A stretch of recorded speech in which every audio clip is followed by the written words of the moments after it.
Today's episode is for the taller fighters out there. If you want to be somebody who has superior height, but also dominate your opponent, not get bowled over by their strength, because if they're shorter, there's a good chance they're gonna have more strength than you.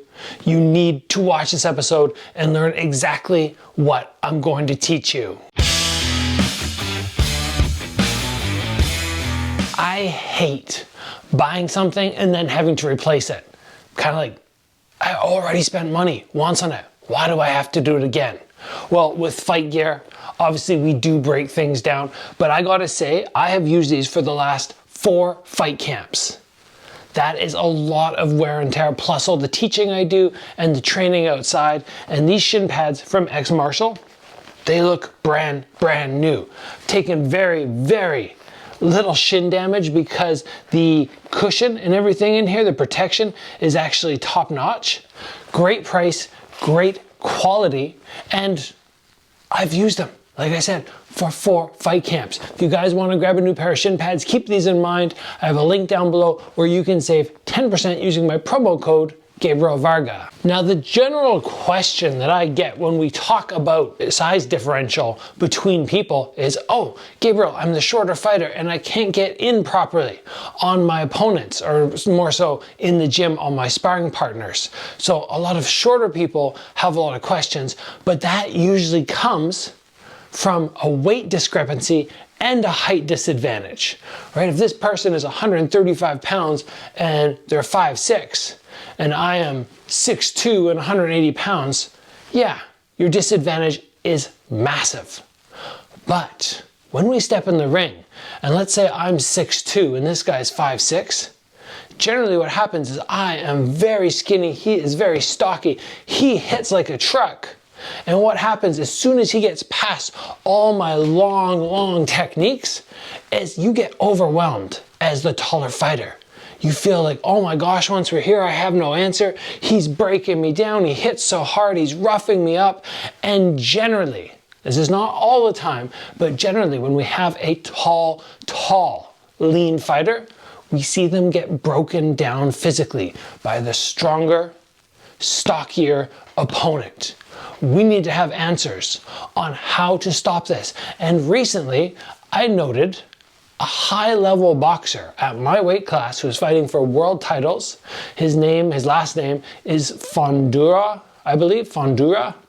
And he's something like 6'4" at my weight class. And he looks so skinny, he looks like he should have got rolled over. And I started watching this dude fight and I go, wow, this is who, like everybody who feels like, okay, as the taller fighter, I need extra tips.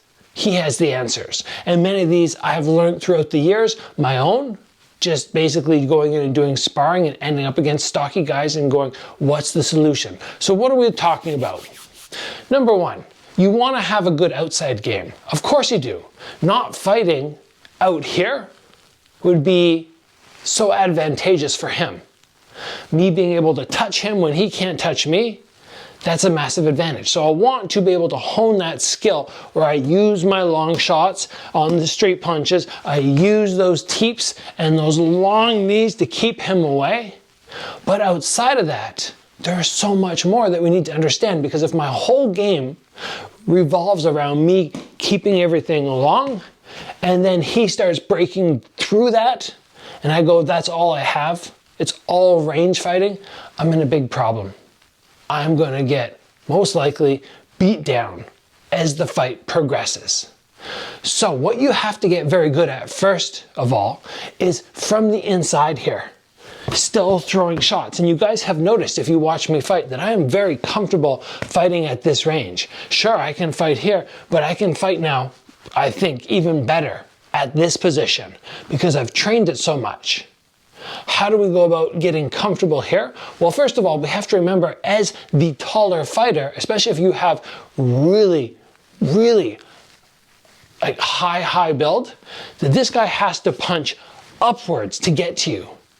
So usually they're not going to be able to maximize their power once we get in here, right? They're going to be going, shoot, this guy's at such a weird spot. So I don't want to get in tight and bend down to where they want me to be. I'm going to stay high once I get to this in tight position. Maybe I'll round my back a little bit to protect my body, but I don't want to give that height advantage away.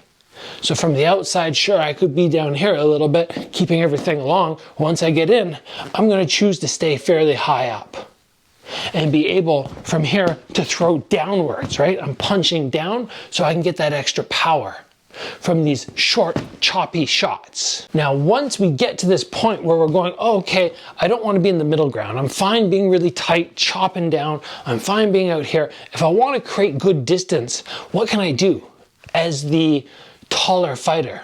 I can take this arm and post it right up against their face or against their chest. Maybe I hit a shot or two and I go like this, and then I use that to create that distance, because this frame here is allowed. And once I start getting to about this point, he's not going to be able to hit me anyway. And even if he does start to hit, I'm going to off balance him with that push. So I'm on the outside, and then if I end up on the inside, I'm staying high, I'm chopping down, and then if I decide to, I frame and I recreate space. But there are still going to be those unperfect moments where this guy steps forward and he just starts blasting shots on me. I need to have, as the taller fighter, as the leaner fighter, a nice solid guard. That ability to stand here and just absorb the shots for that split second where he manages to get something off before I recreate the distance, or I jam that distance before I start framing back out, keeping things long. That tight, solid, hands locked to your head, hiding behind the high guard is so important for a tall fighter.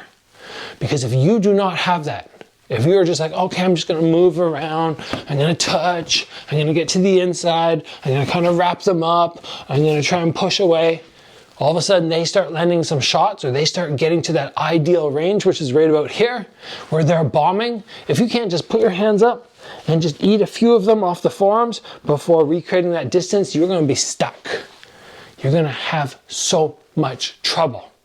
And this is something you absolutely need to hear. So how would you go about training this? What would I ask of you if you were my student and you were a tall fighter?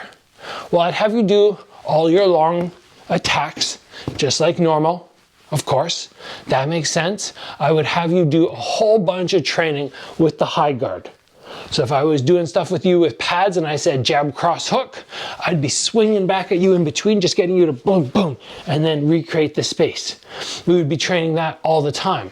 I would be asking you for when you get in tight and you start doing your work in here to stay fairly high up. So the person in front of you has to really reach up high and diminishes their power. You put all that into play and you can become a very, very good fighter who's tall, but not broken down easy. And that is the underlying concern with these fighters who are so tall and lanky that they won't be able to absorb impact, that they will break down too easy. So in this process as well, make sure you are conditioning your body. Even if you're thin, you can still condition the ribs, condition the shoulders and the arms so that when you do get hit, if it does make impact with your bone, it's not breaking you down too much. And those muscles as well are used to the impact. Now, just to keep things balanced, I should probably do an episode for the shorter fighters, talk about things they need to be concerned about. But for this one, I hope you guys enjoyed it. Anybody out there who is just slightly taller than average for their weight class, this is a good thing for you to study and think about and start trying to implement into your training. I'll see you guys back here soon for another video.